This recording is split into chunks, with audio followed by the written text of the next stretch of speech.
Қайырлы күн достар, бала Ямимен бірге дәмді әрі тойымды оладьи дайындайық. Ең алдымен ыдысымызға ұсақтап туралған брокколимізді саламыз.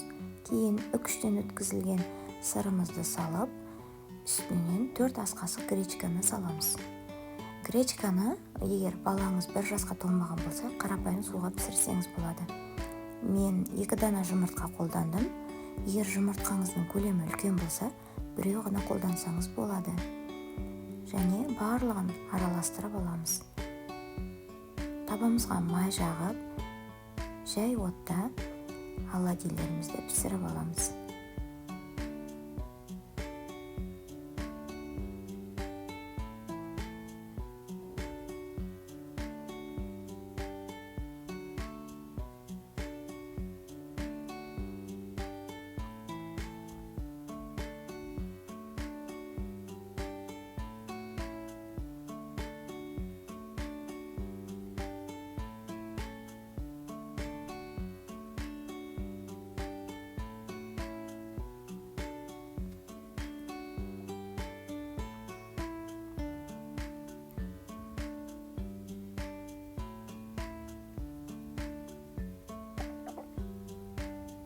Дайын болған оладьилерді балаларыңызға қаймақпен немесе йогуртпен ұсынсаңыз болады.